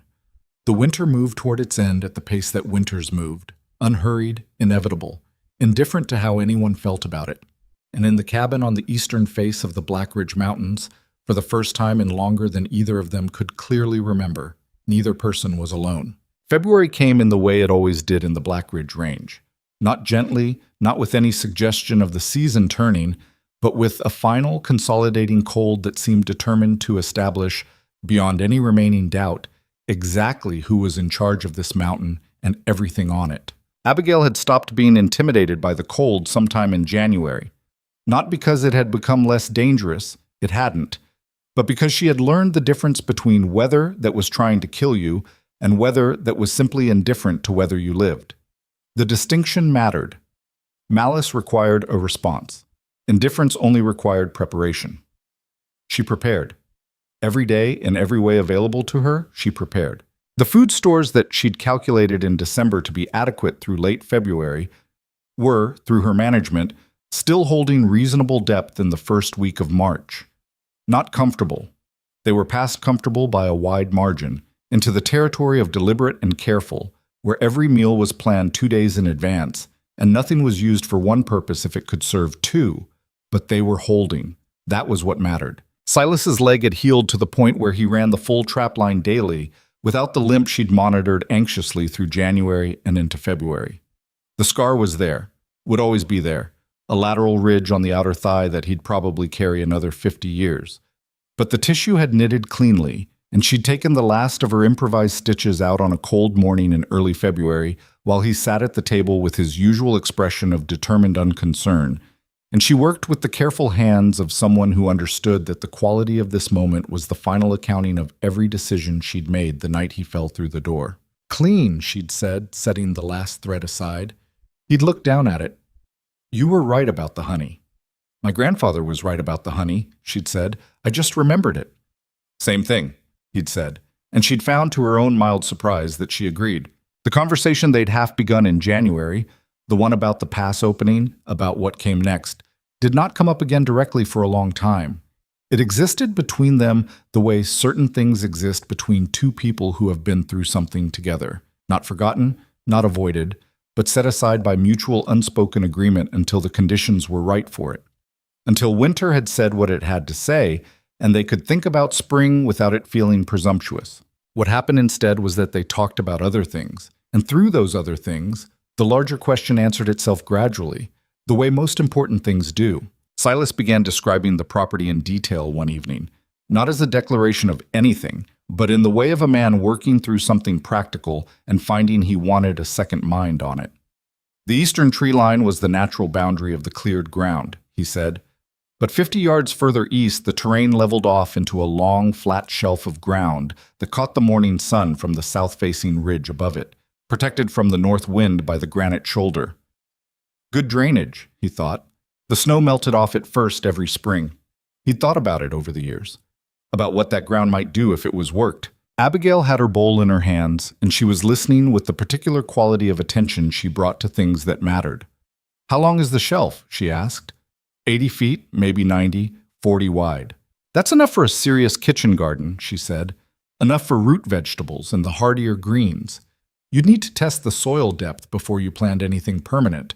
If you're sitting on granite at 18 inches, you'd be building up rather than down. But the sun exposure you're describing is good." She paused.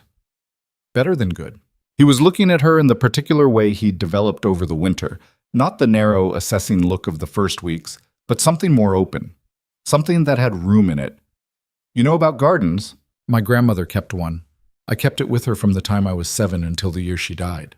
She turned her bowl in her hands.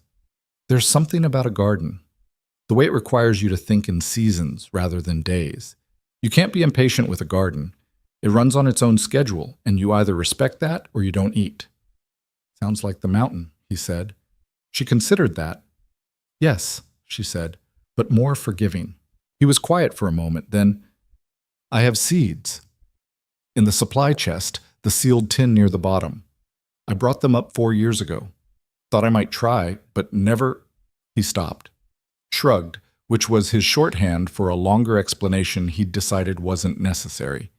"Never had a reason to?" she said, without weight, without accusation. "Never had the time," he said, which they both understood was not exactly the same thing.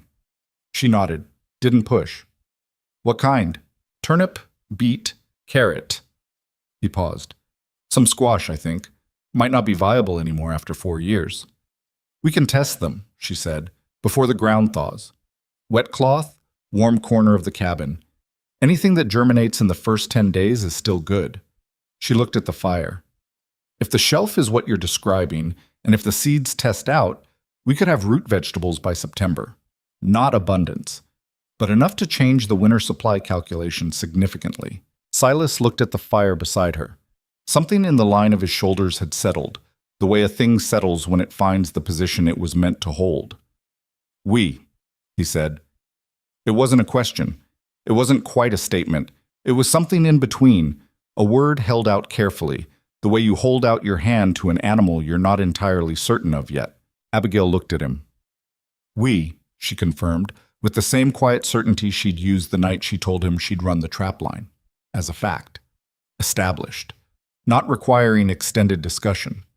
He nodded once, looked back at the fire. "All right," he said. And that was how it was decided, without ceremony and without drama, in the way that the most important decisions of their lives had both been made.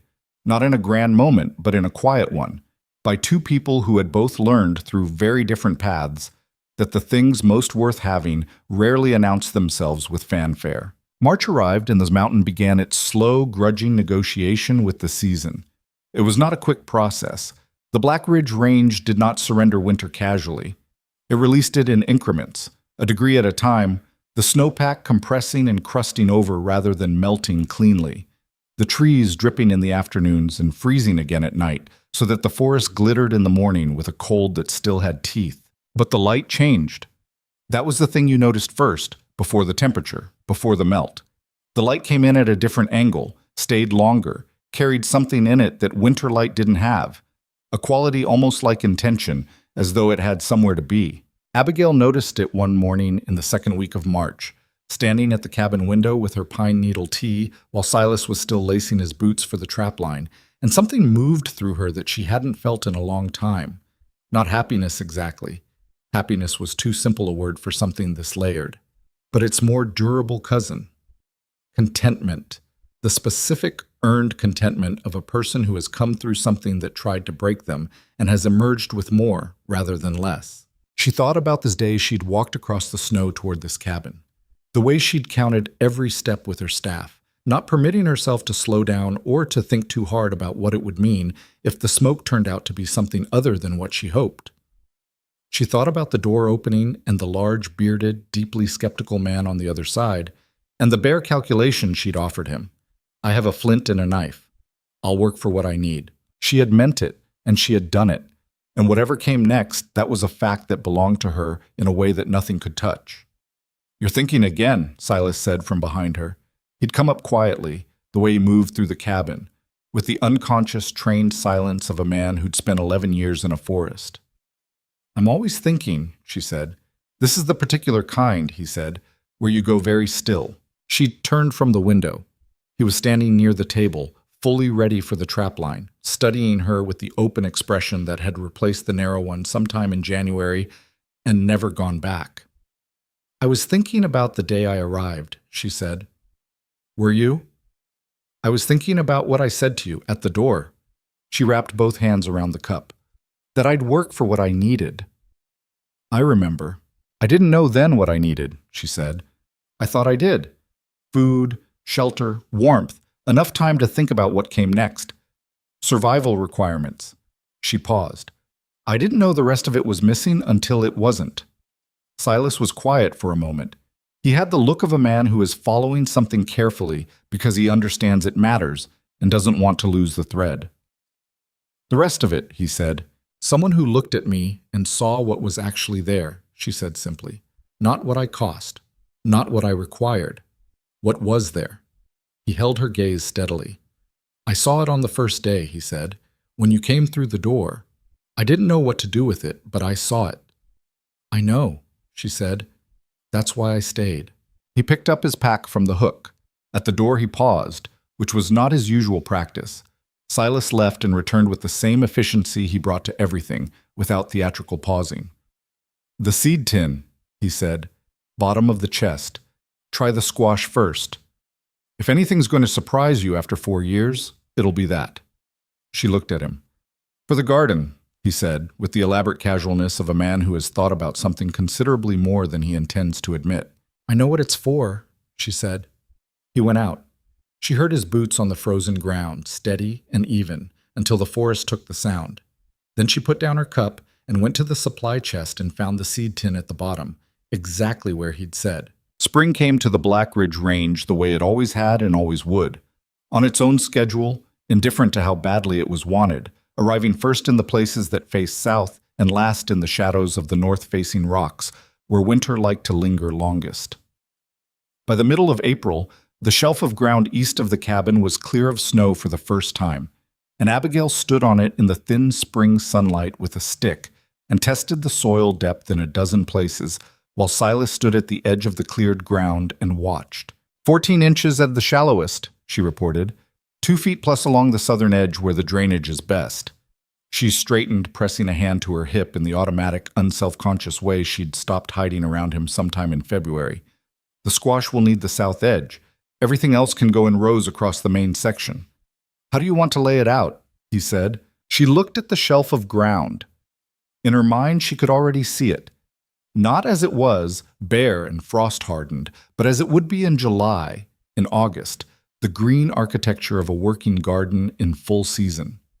She'd been planning it since March, adjusting the layout as she learned more about the soil and the light and the way water would move across the surface when the snow fully released. Root vegetables in the north section. They can handle less direct light once they're established.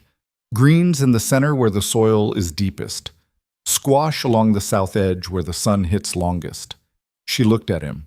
"I'll need to build a cold frame for the seedlings before the last frost. Do you have extra glass anywhere? Even a single pane?" "There's a broken window pane in the stable," he said. "From 2 winters ago. I kept it." Of course he had. Silas kept everything that might be useful, which had turned out to be, she reflected, one of the most genuinely attractive qualities in a person that she had ever encountered. "That's enough for a small frame," she said. "I can build the box from the spare timber on the south side of the woodpile." "I'll cut what you need," he said. "You don't have to—" "I know I don't have to," he said, with the patient precision of a man who had said something similar to her a number of times and fully expected to say it a number of times more. I want to. She looked at him for a moment, standing there in the spring light on the edge of what was going to be their garden, with the mountain behind him and the cabin beside him, and 11 years of chosen solitude written in his face alongside something newer, something that was still finding its shape. She thought, not for the first time, that the word the world had always used for people like her, burden, liability, inconvenience, said more about the poverty of the world's imagination than it said about her. She had carried 60 pounds of wood through a blizzard on a bad hip and found a fire in the dark. She had stretched scarce food through the deep of winter and kept a man alive through fever, and sutured his wounds and outthought a wolf pack in the middle of the night. She had done all of this, and she had done it with the body that the people who loved her had decided wasn't worth saving. That thought used to arrive with heat. Now it arrived with something quieter. Not forgiveness. She was honest enough with herself not to confuse resolution with forgiveness. But something like perspective. The understanding that what had been done to her said nothing about her, and everything about the fear and smallness of people who encountered something they couldn't categorize and responded by throwing it away. She was not thrown away. She was here.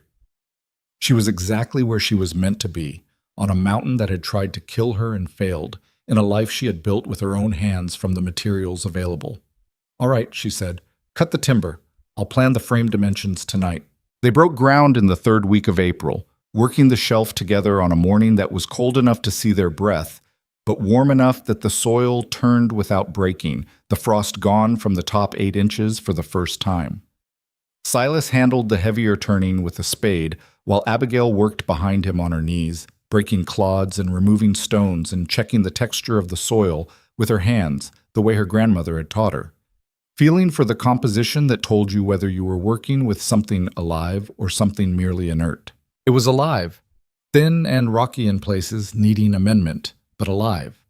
The dark, faintly sweet smell of soil that had been building organic matter under the forest duff for decades, and was willing, now that the light was reaching it, to do something with it. "It's good," she said.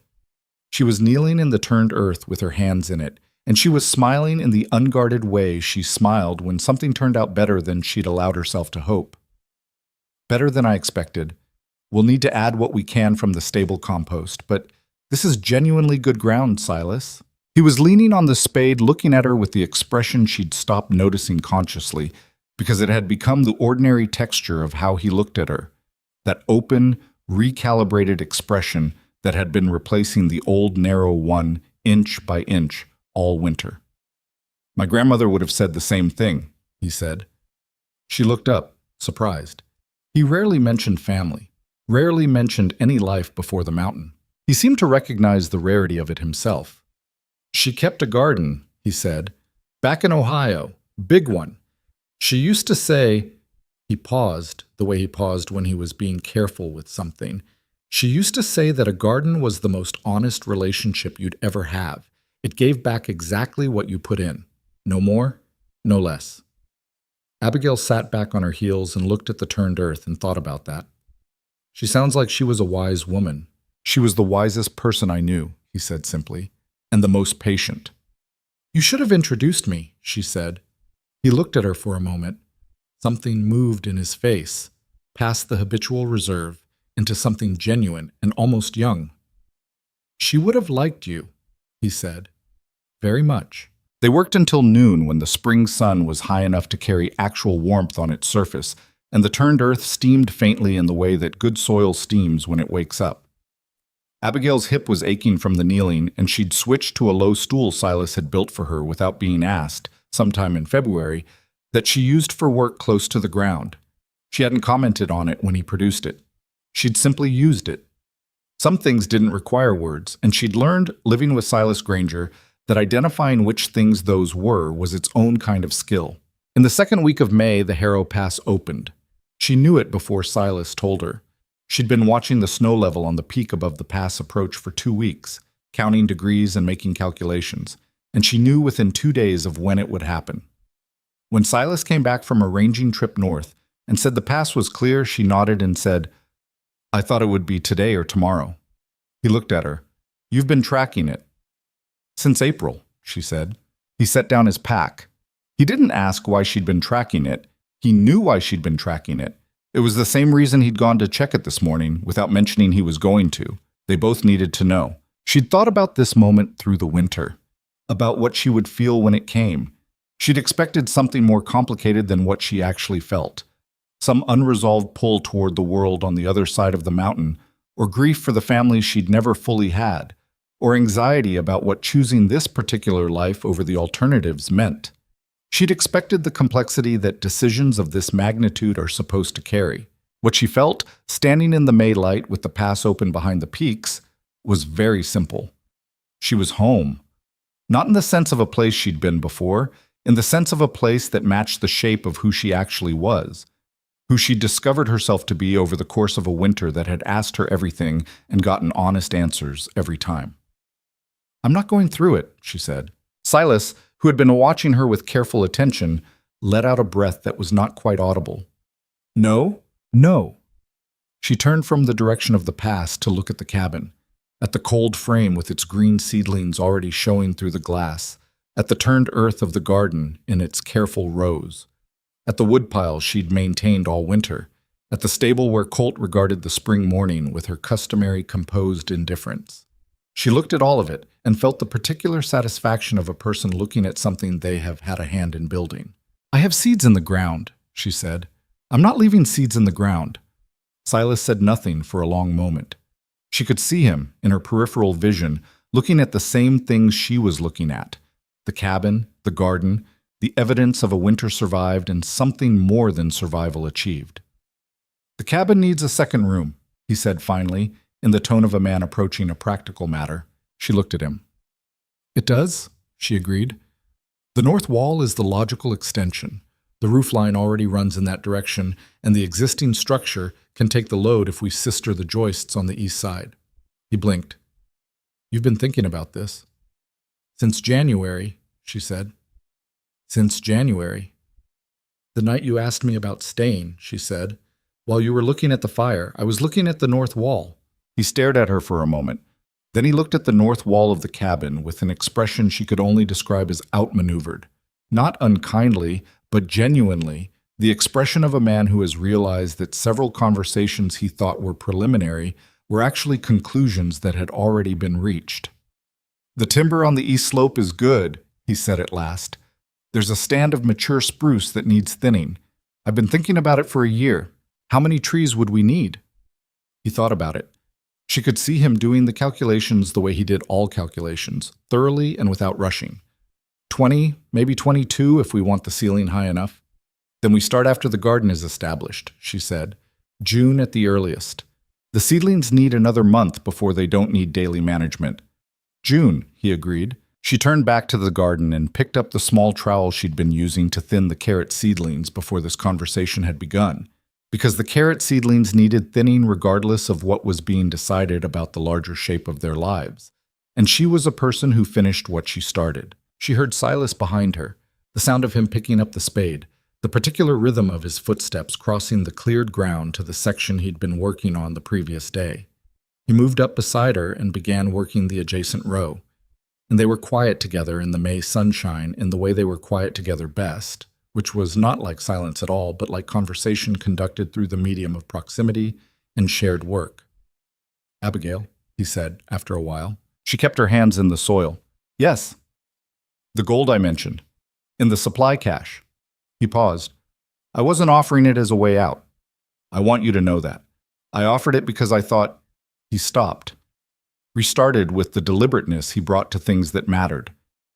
"I didn't want you to feel that staying was the only option because leaving wasn't possible." She thought about this carefully, the way it deserved to be thought about. She knew what he was saying. He was saying that the choice had to be real, that choosing to stay only meant something if going had been genuinely available. "I know," she said. "That's why it meant something when I chose to stay." He was quiet for a moment. "Good," he said simply, and went back to his row. She went back to hers. The garden grew between them in its rows, the first of many, she knew, the foundation of something that would expand and change and become more than its current form over the seasons to come. The cold frame would come down when the last frost passed, and the seedlings would go into the ground, and the ground would do what good ground did when tended by people who understood what it needed. The cabin would have a second room by fall. She'd already planned where her shelves would go, the medical stores on the east wall, the books they'd been trading back and forth all winter on the west, the small writing table she intended to build from the leftover timber because she discovered over the course of this winter that she had things she wanted to put down in words, things she'd learned and thought and understood that she didn't want to carry only in her memory. The trap line would continue. She would run the eastern section. Silas would run the full circuit. They would split the management of the food stores and the wood supply and the 100 small decisions that keeping a homestead alive through a Blackridge winter required, and they would make those decisions together because they had discovered, over the course of one of the hardest winters either of them had lived, that two people thinking about the same problem from the same foundation of trust consistently produced better answers than one person thinking alone. She had not known, the day she walked out of the trees toward a column of smoke, that she was walking toward the life she actually wanted. She'd known only that she needed warmth and food and enough time to think, but the life she wanted had been waiting here anyway, the way certain things wait, without urgency, without impatience, because they know what they are and are willing to let the right person find them when the right person is ready. She thought one more time about her father's calculations, about the cold arithmetic of a man measuring what she cost against what she contributed and finding the numbers unsatisfactory. She thought about what he didn't know how to measure, the things that don't show up in weight calculations or pace assessments, the things that only become visible when conditions are bad enough to require them.